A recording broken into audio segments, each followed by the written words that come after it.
On s'est quitté hier dans le numéro 3. Numéro 3. Paul qui essayait de se confirmer.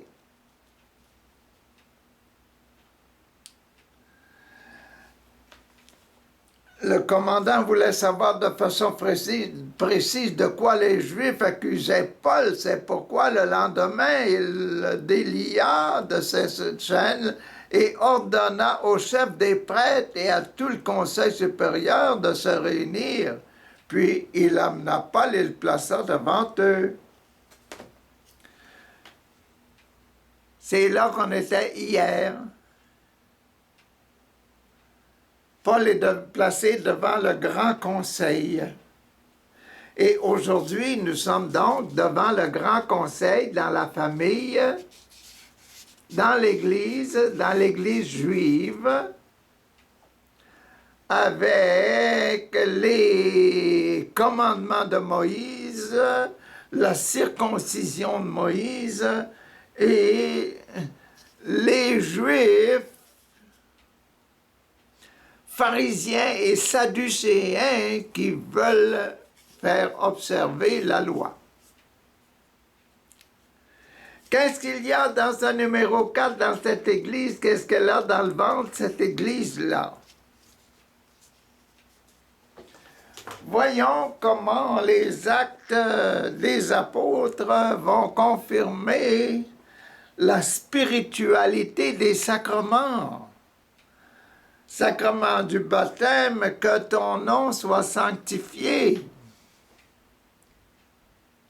Paul fixa les yeux sur le conseil, sur les membres du conseil et dit, « Frères, c'est avec conscience, une conscience tout à fait tranquille. C'est avec une conscience tout à fait tranquille que j'ai vécu devant Dieu jusqu'à ce jour. »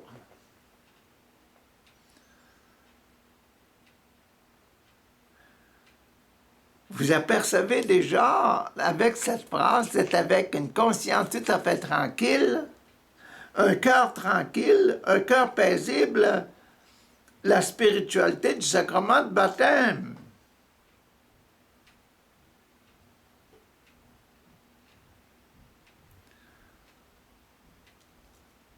Un cœur doux et humble. Une spiritualité tranquille, je ne suis pas tracassé par la vie. Ah, c'est avec une conscience tout à fait tranquille que j'ai vécu devant Dieu jusqu'à ce jour. Le grand prêtre, Ananias, ordonna à ceux qui étaient près de Paul de le frapper sur la bouche.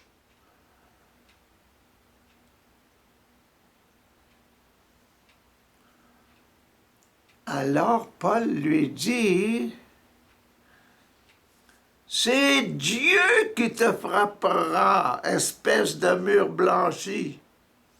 Tu es assis là pour me juger selon la loi et, contrairement à la loi, tu ordonnes de me frapper. »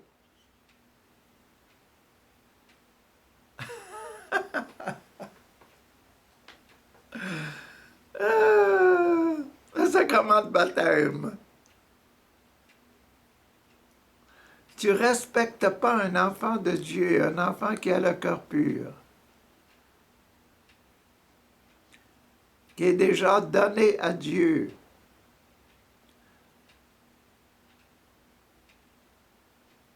Tu ordonnes de me frapper, moi qui ai le cœur pur depuis mon enfance, depuis que j'ai commencé.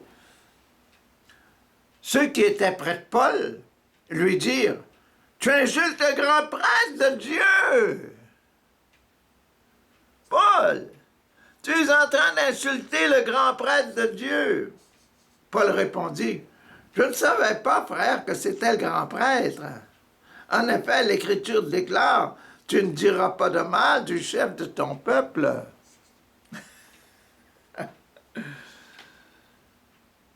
Et on est dans le sacrement de baptême, on vient finir le sacrement de baptême, que son nom soit sanctifié, respecte le nom du grand prêtre, là. C'est le chef de ton église.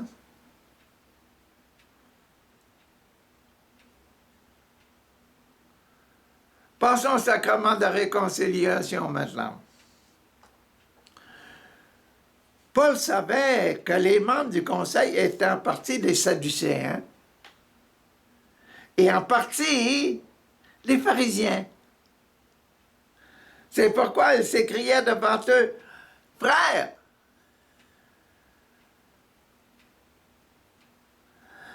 je suis pharisien, fils de pharisien. » C'est parce que j'espère à la résurrection des morts que je suis mis en jugement aujourd'hui.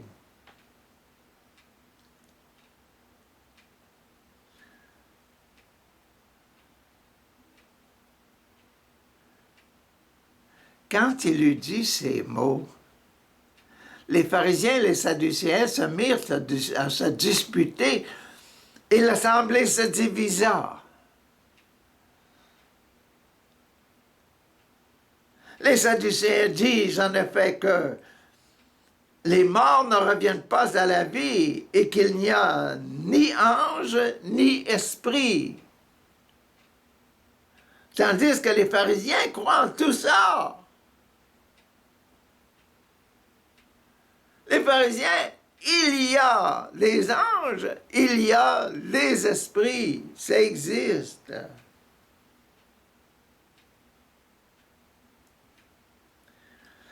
On criait de plus en plus fort, et quelques maîtres de la loi, membres du parti des pharisiens, et parti de Paul, se levèrent et protestèrent vivement en disant « Hé, nous ne trouvons rien de mal dans cet homme. Un esprit ou un ange lui a peut-être parlé. »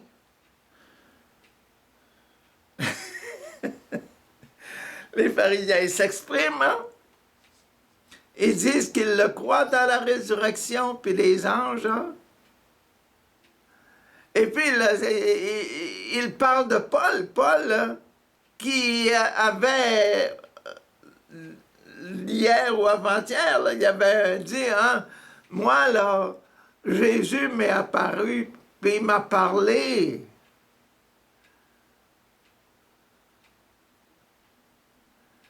Puis hier encore, là, Jésus est apparu à Paul la nuit, il lui a dit « Hey, tu vas témoigner aussi. » Peut-être parler, la dispute devint si violente entre eux autres, là, les pharisiens et les sadducéens, la dispute devint si violente que le commandant de l'armée eut peur qu'ils ne mettent Paul en pièces. C'est pourquoi il ordonna à ses soldats de descendre dans l'assemblée pour enlever Paul du milieu d'eux et le ramener dans la forteresse. C'est ça que la réconciliation. Pharisiens et sadducéens. Il y a des anges, il y a des esprits, et les pharisiens, c'est ça qu'ils disent, et les sadducéens disent non, il n'y en a pas. Et c'est la grosse discussion, le chahut général, imaginez-vous. Se discuter pour une histoire de religion, on se croirait en concile. Ah! Bon. Le sacrement numéro 2, le sacrement de la réconciliation fini. Maintenant, entrons dans le sacrement de la profession de foi. C'est-à-dire quoi? L'Esprit Saint. C'est-à-dire quoi? le sacrement de confirmation se confirmer. La nuit que c'est arrivé là, la nuit suivante, le Seigneur apparut à Paul. Le Seigneur apparut à Paul. Jésus qui apparaît encore à Paul. Un pharisien. Paul, un pharisien qui croit aux esprits. Jésus lui apparaît, un esprit lui apparaît. Jésus ressuscité lui apparaît à nouveau. Pensez pas que Paul, là, Jésus lui a apparu seulement une fois. Non, non. C'est une vie intime entre Jésus et Paul. C'est pour ça qu'il a fait tellement d'églises. Le Seigneur apparut à Paul et lui dit, « Courage, courage! Tu as rendu témoignage de moi ici à Jérusalem aujourd'hui. Et il faut aussi que tu rendes témoignage à moi à Rome. » Vous voyez là, hein, le bâton, on est bien dans la dernière partie du bâton. Puis on est bien dans le sacrement de la confirmation. Paul qui se confirme et Jésus qui est content. Tu t'es confirmé aujourd'hui, là, hein? Tu as montré la confirmation aujourd'hui. Tu vas aller me confirmer aussi, te confirmer aussi à Rome. J'ai besoin de toi à Rome. Et Jésus lui a apparu. Le lendemain matin, au réveil, là, les Juifs formèrent un complot. Ils s'engagèrent avec un serment de ne rien manger ni boire jusqu'à ce qu'ils aient tué Paul. Paul, il est contre la religion juive.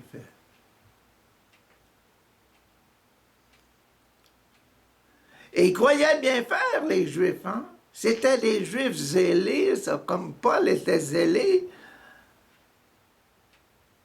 avant que Jésus lui apparaisse dans la grande lumière à Damas. Paul était très zélé aussi, mais les Juifs étaient zélés. Ceux qui avaient formé ce complot étaient plus de 40. Ils allèrent trouver les chefs des prêtres et les anciens et leur dire, « Nous nous sommes engagés par un serment solennel.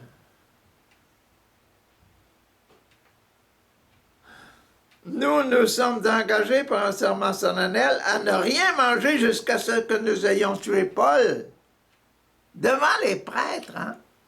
Devant le grand conseil. Vous donc, le conseil, là, vous donc, les autorités, et tout le conseil supérieur, demandez maintenant au commandant qu'il vous amène Paul, en prétendant que vous désirez examiner son cas plus exactement, plus clairement. Nous-mêmes, nous nous tenons prêts à le faire mourir avant qu'il arrive ici.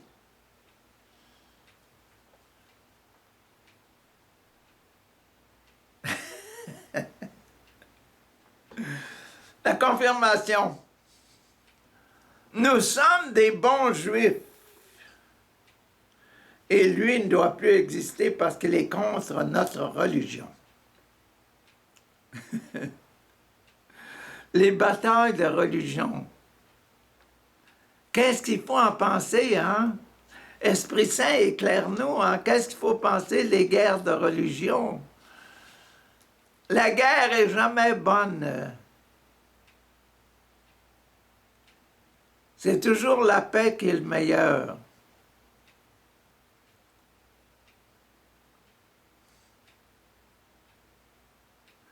Il ne faut pas organiser des guerres de religion. Il faut s'aimer tout le monde jusqu'à ce que tout le monde tombe d'accord avec le désir de Dieu.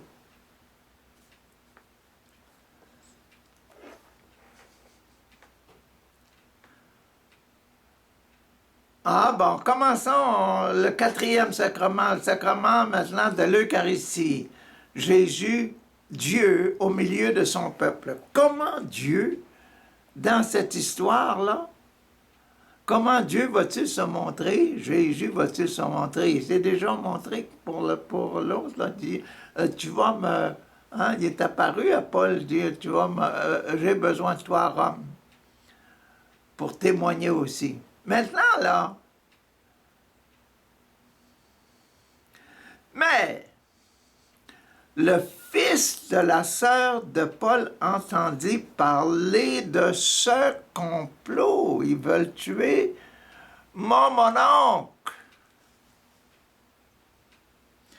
Le fils de la sœur de Paul. Paul était son oncle de ce petit gars-là.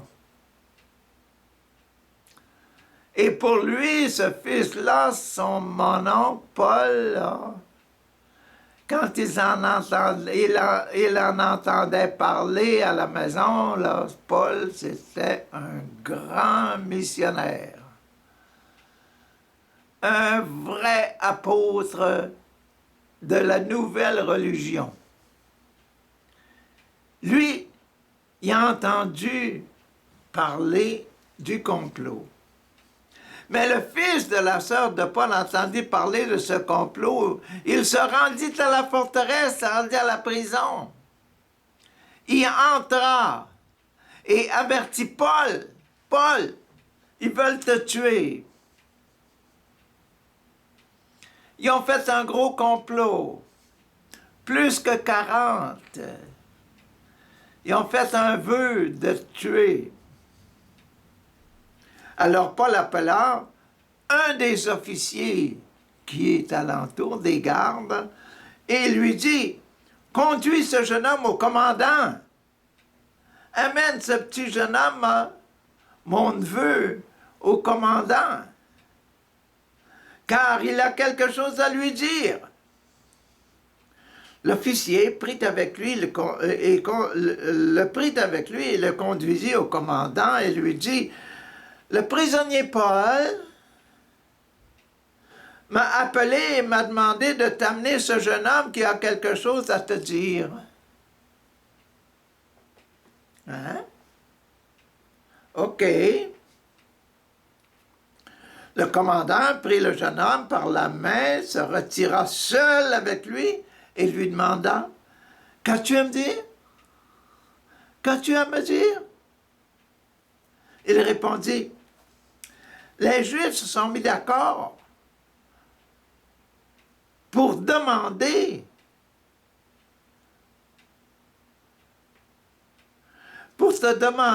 d'amener Paul demain devant le Conseil supérieur.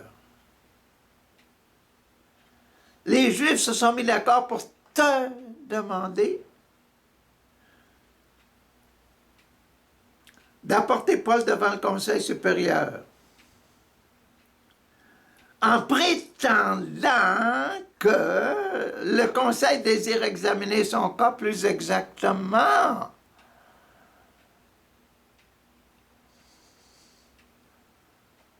Mais ne les crois pas, car plus de 40 d'entre eux vont se cacher pour s'emparer de Paul, de lui.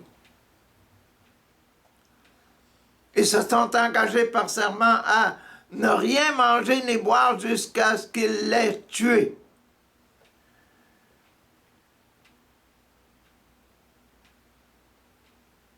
Ils sont prêts maintenant.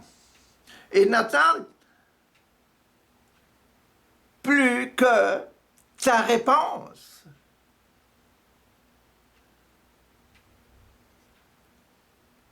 Après avoir recommandé au jeune homme de ne dire à personne ce qu'il lui avait raconté, le commandant le renvoya. Et c'est ça qu'est la présence de Dieu, Dieu qui suggère à un enfant, un jeune pur, un cœur pur, de dire la vérité au sujet du complot. Dieu se mêle dans l'affaire.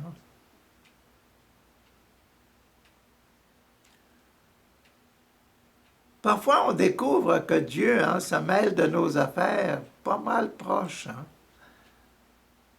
Ah, moi, j'en ai eu des tas de preuves en tant que missionnaire, là. Des tas de preuves, et j'en ai encore, que Dieu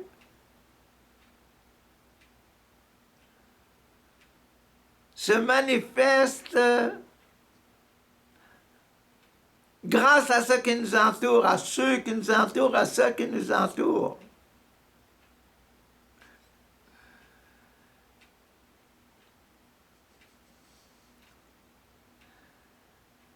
J'admire la simplicité que le bon Dieu nous donne des fois pour lui obéir, pour croire dans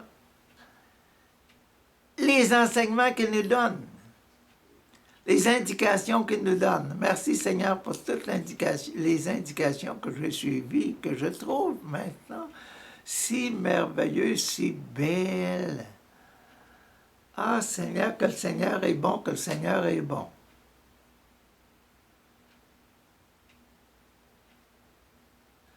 Je suis tellement content que le Seigneur m'ait parlé par les événements. Bon, on finit pour cette intervention directe de Dieu par un petit enfant, un enfant qui sauve son mononcle.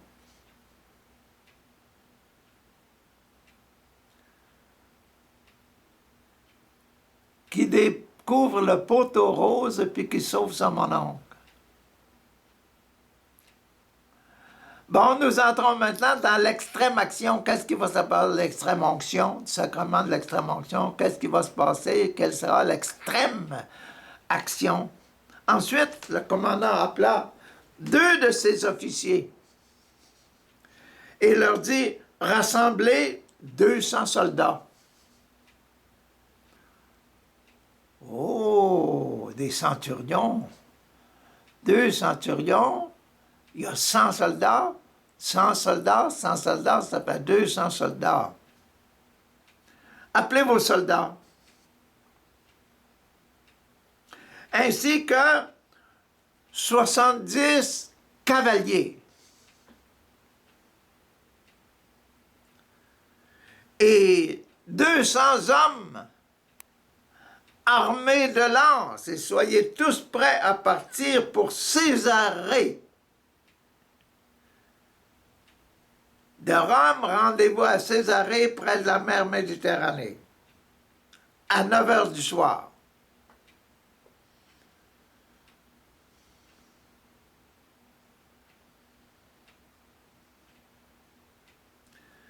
Préparez aussi des chevaux pour transporter Paul. Ah.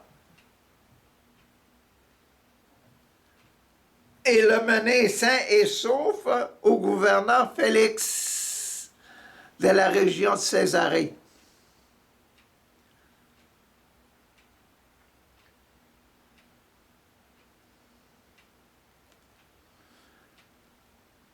En allant vers Tyr et Sidon, là.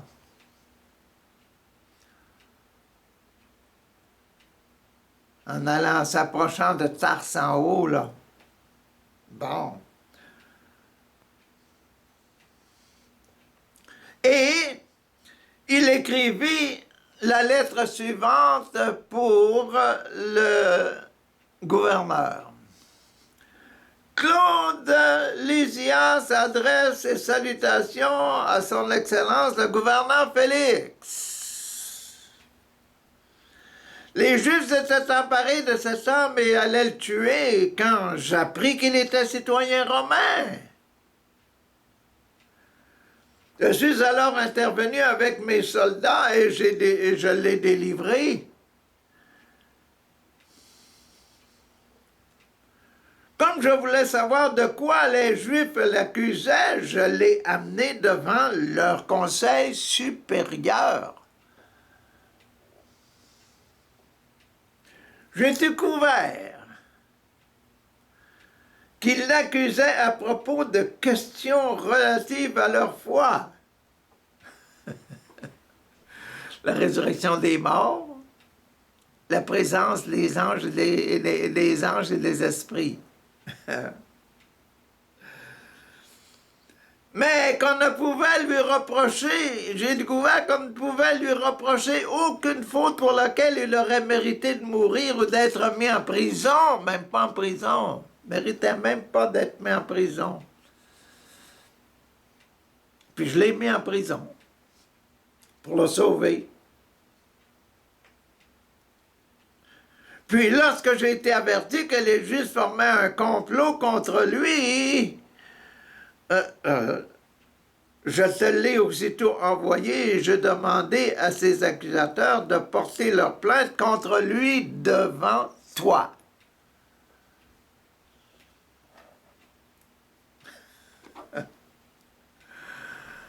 Ah. La grosse action, c'est ça.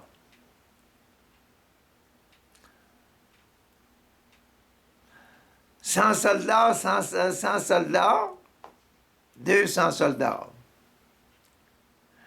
70 cavaliers, wow, avec des chevaux. Prenez des chevaux de surplus pour sauver, transporter Paul, puis le ramène à Félix, le gouverneur de la région de Tyr et Sidon. Parce que c'est dans ce coin-là que Paul est originaire. Alors, passons maintenant au numéro 6. C'était le sacrement de l'extrême-onction. Passons maintenant au sacrement de l'ordre. Il nous reste le sacrement de l'ordre, le sacrement de mariage. Passons au sacrement de l'ordre. Les soldats exécutèrent les ordres qu'ils avaient reçus. L'ordre qu'ils avaient reçu. Des ordres, Paul, les ordres qu'il avait reçus. OK. Ils prirent Paul et le menèrent cette nuit-là même jusqu'à Antipatris. Le lendemain, les soldats qui étaient à pied retournèrent à la forteresse où était Paul et laissèrent les cavaliers continuer le voyage avec Paul. Dès qu'ils furent arrivés à Césarée, les cavaliers remirent la lettre au gouverneur et lui livrèrent Paul.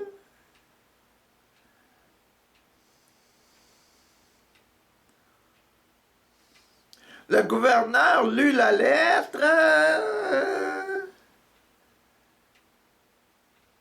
et demanda à Paul de quelle province il était.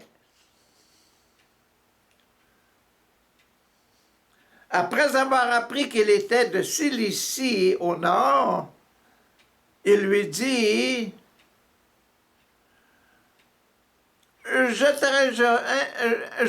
t'interrogerai quand tes accusateurs seront arrivés.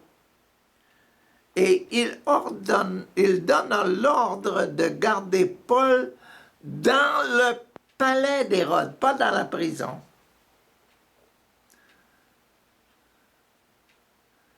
Il va mettre des soldats alentour là, pour garder le palais, la maison d'Hérode,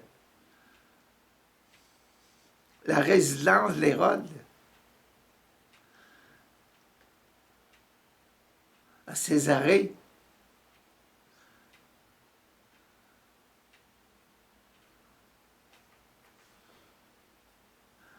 En Afrique, j'ai vu ça, moi, que les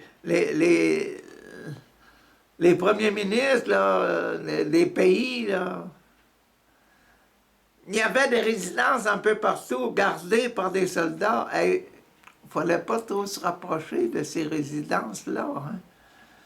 C'était gardé par les soldats, puis nos papiers, il fallait les montrer souvent. C'est des résidences gardées, mais quand on est à l'intérieur, quand on est protégé, hein?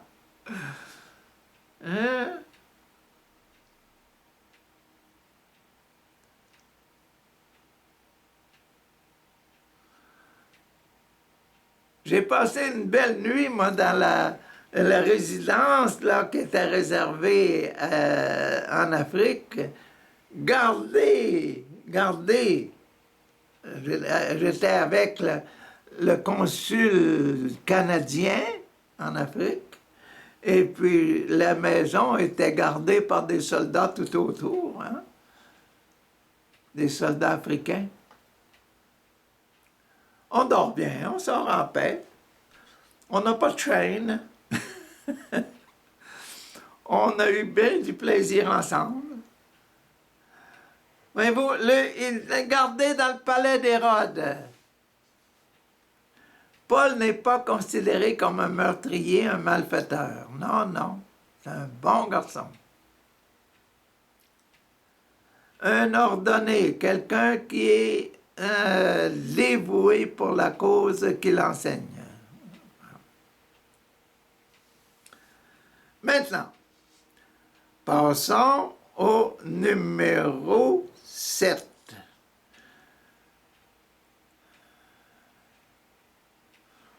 Paul, l'ordonné persécuté pour sa foi. Voyons. Donc, fidélité de Paul. 5 jours après, passé 5 jours dans le palais d'Hérode. Le grand prêtre Ananias arriva à Césarée avec quelques anciens et un avocat appelé Tertullus.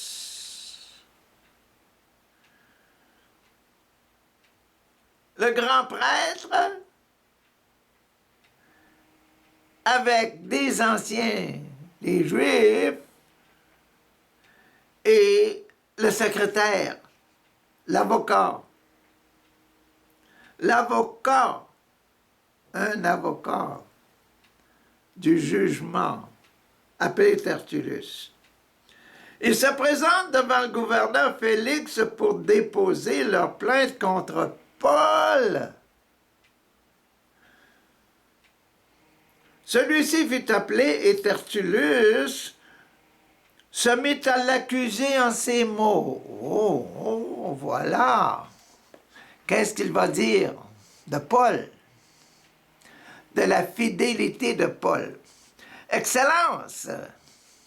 Tertullus, pas Tertullus, excellence, excellence,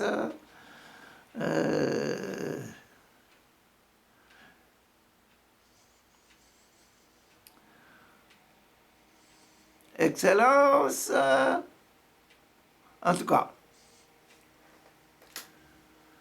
Félix, me semble, hein? Ah, c'est ça, je crois que c'est Félix. Excellence, grâce à toi, nous jouissons d'une paix complète et c'est à ta sage administration que nous devons les réformes effectuées pour le bien de cette nation. Félix. Ah. Pour tout ce que nous recevons ainsi, en tout temps et partout, nous te sommes très reconnaissants. Tu fais bien le travail, Félix, gouverneur. Mais je ne peux pas prendre trop de temps. C'est pourquoi je te prie d'avoir la bonté de nous écouter un instant. Voilà. Nous nous sommes aperçus que cet homme-là, Paul, est un personnage extrêmement, c'est un personnage extrêmement nuisible. C'est l'avocat qui parle. L'avocat du grand prêtre et des anciens.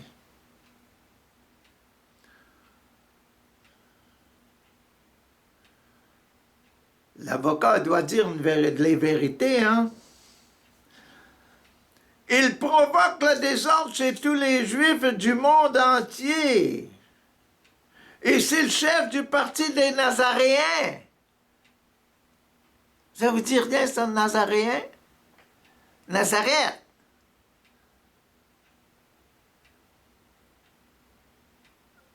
Jésus de Nazareth, la résidence de Jésus,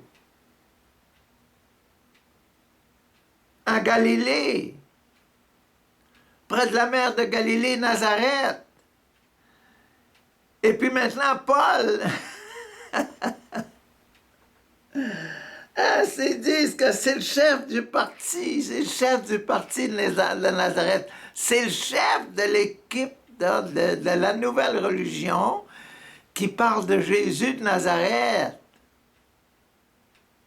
Réveillons-nous, là, mettons-nous bien dans la place, là. Bon, l'avocat, il dit que c'est un parti politique, ça.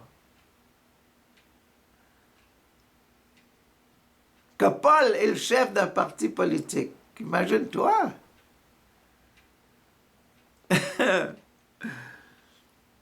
Fausse accusation. Il a même essayé de porter atteinte à la sainteté du temple et nous l'avons alors arrêté. Il a essayé de porter atteinte à la sainteté du temple, essayer de faire rentrer dans le temple des incirconcis, dans le temple de Jérusalem.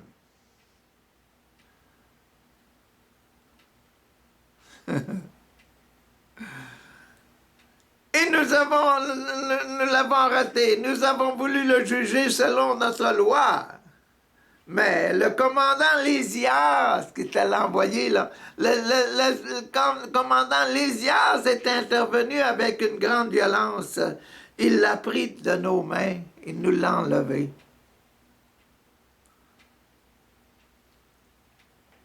Puis, Lysias a ordonné à ses accusateurs de revenir devant toi. Lysias nous a ordonné de venir devant toi pour réclamer, pour faire le jugement.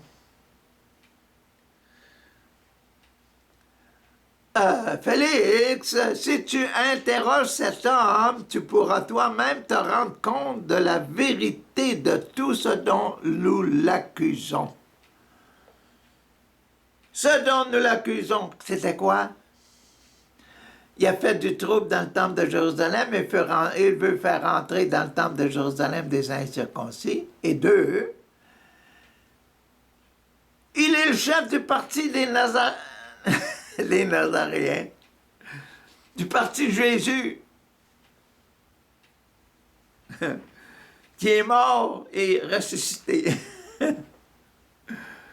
Il faut quand même se mettre un peu dans l'esprit de l'affaire. Habituellement, on pense là-dessus, on lit, on le passe, mais c'est juteux de voir ce qu'il y a là-dedans. Oh, il y a... Ah! Si tu interroges cet homme, tu pourras toi-même te rendre compte de la vérité de tout ce dont nous l'accusons. Le grand prêtre, ces choses-là, puis ses associés, hein? Les anciens, appuyèrent l'accusation et déclarèrent que c'est ça, c'est exact.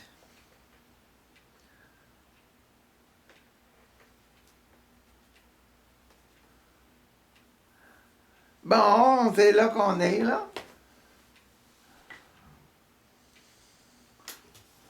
On a passé à travers ce qu'il y a dans le numéro 4. Demain, on va continuer là, dans le numéro 5. Le numéro 5, c'est le sacrement de l'extrême onction, l'extrême action. Quelle sera l'extrême action demain, le jugement, là? C'est là qu'on est rendu.